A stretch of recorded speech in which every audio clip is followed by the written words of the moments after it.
नमस्कार साथियों, Shekhawati coaching renewal के डिजिटल प्लेटफॉर्म में आपका हार्दिक स्वागत, हार्दिक अभिनंदन। तो दोस्तों, आज की जो क्लास मैं आपके लिए लेकर आया हूं वो है राजस्थान बजट 2023-24 और एक तरीके से कई सारी सौगातों का बजट है और हमारे लिए इसलिए इम्पोर्टेंट है क्योंकि अगले साल भर आने वाली एग्जामों में इसी बजट के क्वेश्चन बहुत ज़्यादा ट्रेंडिंग में रहेंगे। ठीक है, तो इसी बात को लेके स्टार्ट करता हूँ आज का बजट।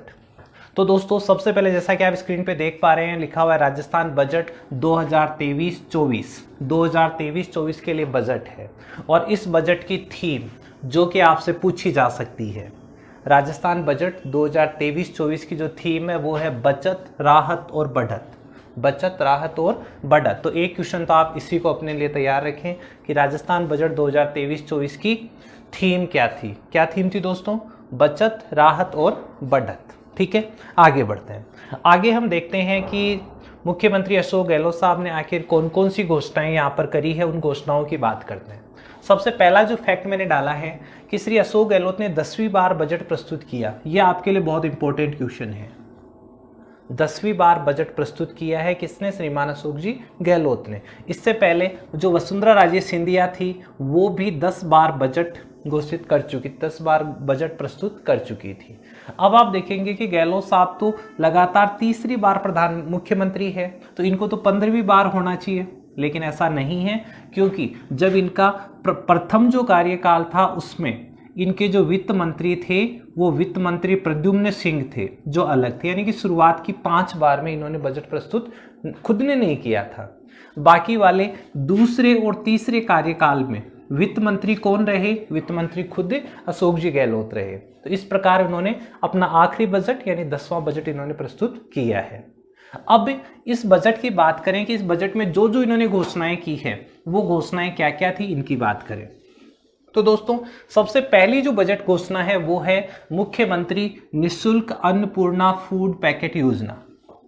अभी तक केवल हमें अनाज यानी गेहूं या चावल वो ही फ्री मिला करते थे, लेकिन इस बार से इस बजट में घोषणा की गई है अन्नपूर्णा फूड पैकेट। इस फूड पैकेट में क्या है? इस फूड पैकेट में जैसे मान लो 1 किलो दाल है, ठीक है, 1 किलो खाद्य तेल है, 1 किलो नमक है। इस तरीके से जो साथ में जो खाद्य चीज़ें हैं वो इसमें और शामिल होगी। मतलब आपको गेहूं या चावल के साथ ये चीज़ें और मिलेगी।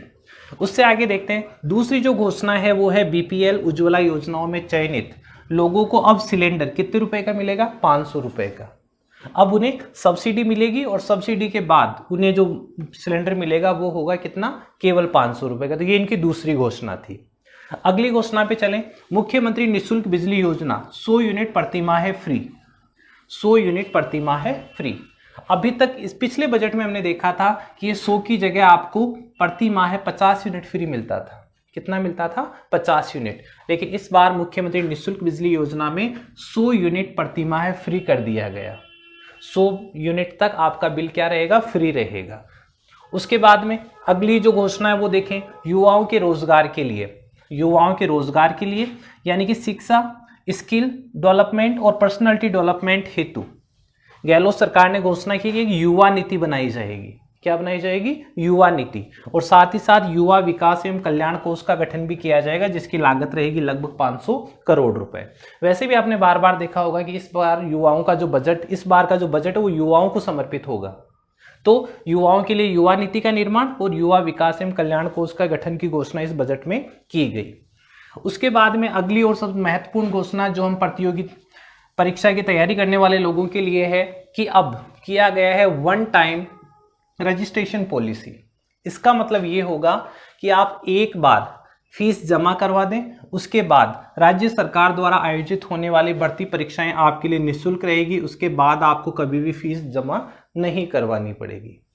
ये है वन टाइम रजिस्ट्रेशन पॉलिसी। एक बार रजिस्ट्रेशन करवाओ, एक बार फीस जमा करवा दो, उसके बाद आप आने वाली वैकेंसीज पे आपको कोई परीक्षा शुल्क नहीं देना पड़ेगा। काफी अच्छी योजना है। उसके बाद बात करें मुख्यमंत्री अनुप्रति कोचिंग योजना। मुख्यमंत्री अनुप्रति कोचिंग योजना ये विद्यार्थियों को फ्री कोचिंग के लिए है। ये करवाती है विद्यार्थियों को फ्री कोचिंग, वो भी प्रतिष्ठित संस्थानों में। इस बार इसमें क्या नया किया गया? इस बार इसमें नया ये किया गया, पिछले साल केवल 15,000 विद्यार्थियों को इसका फायदा मिला था। इस बार इसकी कैटेगरी बढ़ा के कर दी गई है 30,000 विद्यार्थी। कितने? 30,000 विद्यार्थियों को अनुप्रति कोचिंग योजना का फायदा मिलेगा।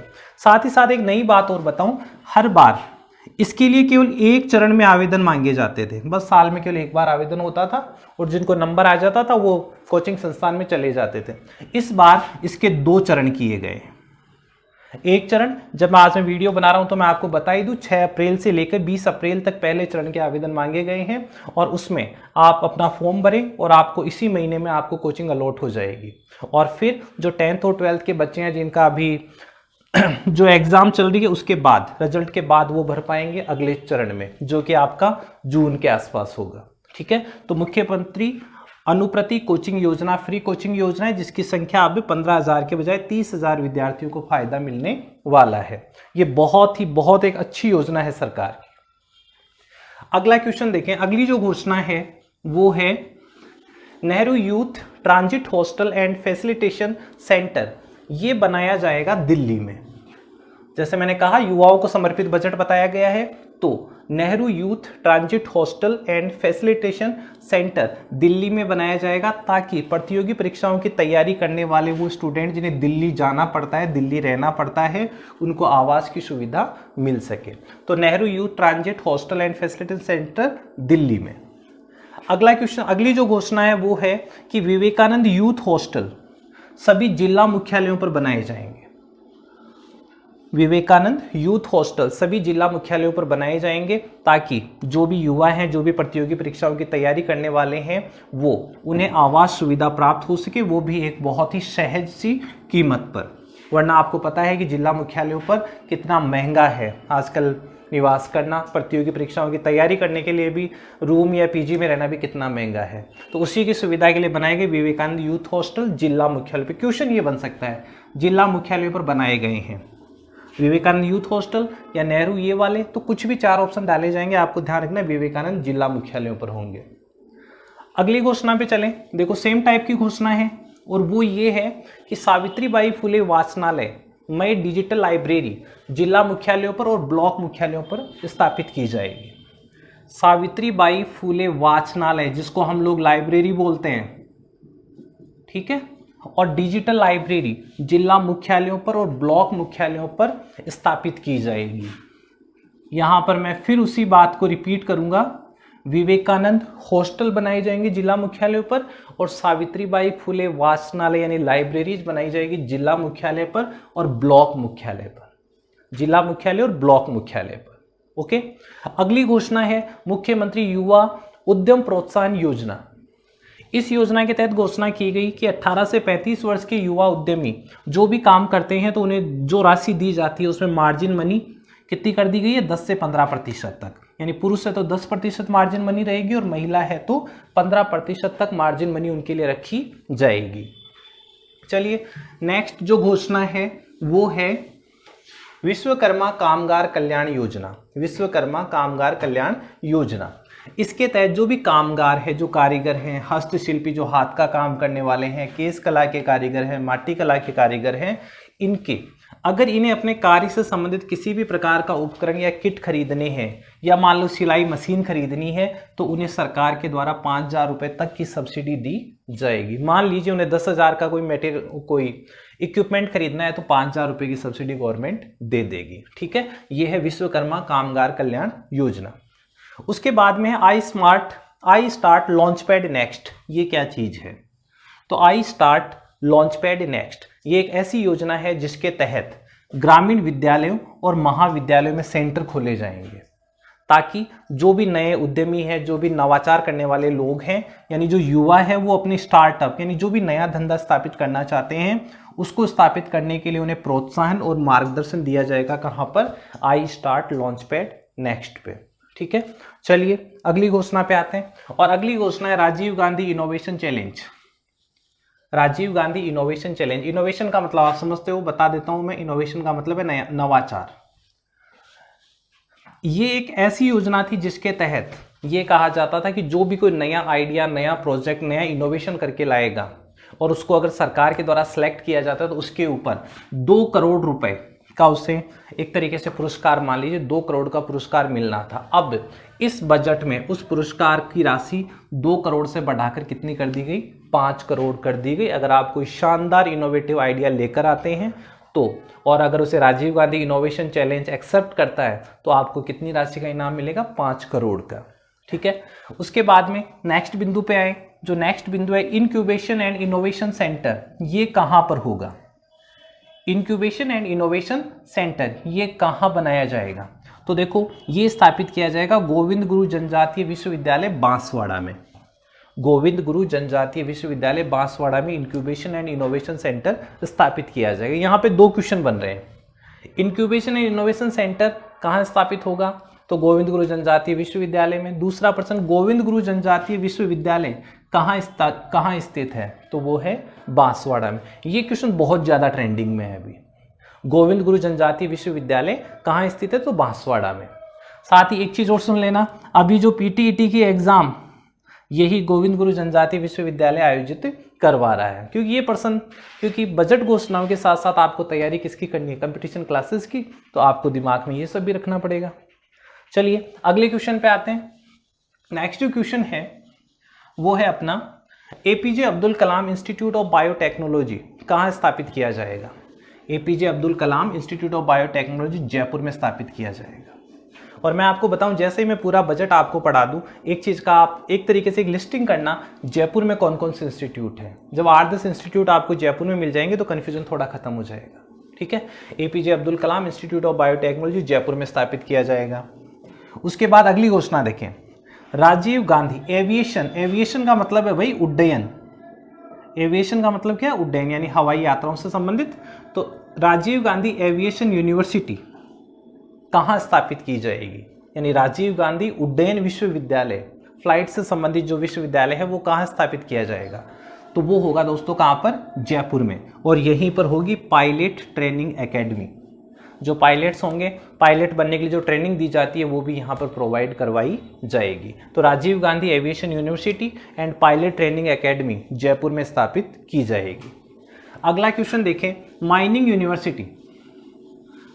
यूनिवर्सिटी कहाँ स्थापित होगी। पहले तो मैं बता दूं आपको माइनिंग का मतलब क्या है, खनन। ऐसी यूनिवर्सिटी जो आपको माइनिंग के बारे में, खनन के बारे में कुछ बताएगी।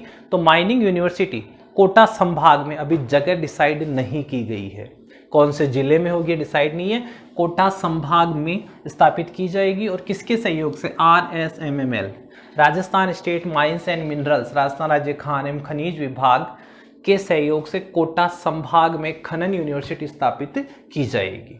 ठीक है, अगले क्वेश्चन पे आए, Rajiv Gandhi ILD skill university का नया नाम क्या रखा गया है, तो इसका नया नाम बदल कर रखा गया है Vishwakarma skill university, Vishwakarma skill university. Next question पे चलें। अगला जो क्वेश्चन है, अगली जो घोषणा है वो है Rajiv Gandhi scholarship for academic excellence. बहुत बहुत बहुत ज़्यादा ट्रेंडिंग में ये क्वेश्चन चल रहा है अभी। Rajiv Gandhi scholarship for, Rajiv Gandhi scholarship for academic excellence, क्या है ये योजना। ये योजना ऐसी है कि इसमें जो मेधावी छात्र चयनित होते हैं, उन छात्रों को राज्य सरकार अपने खर्चे पर विदेश के जो बड़े बड़े शिक्षण संस्थान है, जो यूनिवर्सिटीज है, उन यूनिवर्सिटीज में अध्ययन करवाती है, सारा खर्चा सरकार खुद उठाती है। ये है Rajiv Gandhi scholarship for academic excellence. कब शुरू हुई थी, तो ये 20 अगस्त 2022 को ये शुरू की गई थी। 20 अगस्त 2000 को शुरू की गई थी। और इसमें अब तक हर प्रतिवर्ष 200 विद्यार्थियों को सिलेक्ट किया जाता था विदेश में अध्ययन के लिए, लेकिन इस बार बजट में इनकी संख्या 200 से बढ़ाकर कितनी कर दी गई है, 500। दोस्तों बजट में आपने देखा होगा 2-3 चीजें बढ़ी है, जैसे अनुप्रति योजना में 15,000 के बजाय 30,000, मुख्यमंत्री निःशुल्क बिजली योजना में 50 यूनिट की जगह 100 यूनिट। अब यहाँ पर राजीव गांधी एक्सीलेंस वाले में 200 की जगह कितने स्टूडेंट, 500 स्टूडेंट जाएंगे। तो हर में ग्रोथ की गई है। अगला क्वेश्चन देखें आप, फैकल्टी डेवलपमेंट एकेडमी ये कहाँ खोली जाएगी। फैकल्टी मीन्स वही पढ़ाने वाले, तो फैकल्टी डेवलपमेंट, जो पढ़ाने वाले हैं उनमें डेवलपमेंट के लिए एक एकेडमी खोली जाएगी। कहाँ पर? जयपुर में। और क्या होगा इसमें? इसमें यह है उच्च शिक्षा में शैक्षणिक सुधार हेतु मीटिंग्स, ट्रेनिंग्स आयोजित की जाएगी, जिससे कि क्या होगा, जो भी पढ़ाने वाले वो नवाचार कर पाएंगे, नई चीज़ों को सीख पाएंगे। नेक्स्ट जो घोषणा है वो है किसके बारे में? कालीबाई भील व देवनारायण योजना। कालीबाई भील व देवनारायण योजना। तो कालीबाई भील व देवनारायण योजनाओं में जो स्कूटियां दी जाती थी उनकी संख्या में पहली बात करी गई बढ़ोतरी। 20,000 की जगह कितनी दी जाएगी? 30,000। 20,000 के बजाय 30,000 विद्यार्थियों को कालीबाई भील और देवनारायण योजना के तहत स्कूटियां बांटी जाएगी। और फिर अगली जो योजना देखें, उच्च शिक्षा में भी ट्रांसपोर्ट वाउचर योजना लागू। ये क्या चीज है? Transport voucher. सरकारी स्कूलों में पढ़ने वाले जो बच्चे होते हैं उनको घर से स्कूल तक पहुंचने के लिए दूरी के हिसाब से किराया दिया जाता है। क्या दिया जाता है? किराया। और वो क्या होता है? Transport voucher.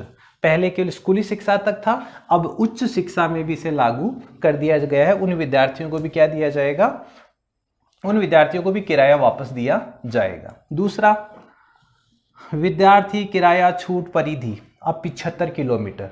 दोस्तों आप सभी ने कहा होगा मुझे एसटी का टिकट दे दो। एसटी का मतलब स्टूडेंट टिकट दे दो, और जिसमें लगभग आधा किराया आपके लगता था। लेकिन समस्या ये होती थी कि मेरे घर से जयपुर 70 किलोमीटर है, और मैं जब उससे एसटी की टिकट मांगता था वो कहता था नहीं भाई ये 50 किलोमीटर तक ही वैलिड है, और आपके यहाँ से जयपुर कितना? 70 किलोमीटर। तो मुझे एसटी का फायदा नहीं मिल पाता था। अब सरकार ने इस परेशानी को समझा है और कितना किलोमीटर कर दिया? 75 किलोमीटर। कि 75 किलोमीटर की परिधि तक अब आप क्या कर सकते हो? आधे किराए में यात्रा कर सकते हो, बशर्ते आप स्टूडेंट हो और वैलिड परिचय पत्र उनको दिखाते हो तो। ठीक है। उसके बाद में देखें, अगली जो घोषणा की गई है, आरटीई के तहत प्रवेश प्राप्त विद्यार्थियों को 12वीं तक शिक्षा फ्री। आज तक क्या पढ़ा था हमने? आरटीई कहाँ तक चलता है? पहली से लेकर 8वीं तक। पहली से लेकर 8वीं तक। पिछले बजट में इसे कर दिया गया था कि वे छात्राएं, केवल बालिकाओं के लिए, कि केवल जो छात्राएं जिनका आरटीई के तहत चयन हुआ था पहली से 8वीं तक, उन्हें 9वीं से 12वीं तक भी क्या पढ़ाया जाएगा? फ्री पढ़ाया जाएगा। और इसका पैसा कौन देगी? सरकार देगी। इस बजट में सरकार ने एक कदम और आगे बढ़ाते हुए ये कह दिया, अब छात्राएं नहीं, छात्र भी, यानी वे सारे बच्चे जो पहली से 8वीं तक किस में पढ़े हैं? आरटीई में पढ़े हैं, अब वो 12वीं तक अपनी शिक्षा पूरी कर सकते हैं। उन्हें 9वीं से 12वीं तक का पैसा भी कौन देगी? सरकार देगी। लाइन को रिपीट मार लीजिए। आरटीई के तहत प्रवेश प्राप्त विद्यार्थियों को अब 12वीं कक्षा तक की कक्षा शिक्षा क्या कर दी गई है? फ्री कर दी गई है। ठीक है, आगे बढ़ते हैं।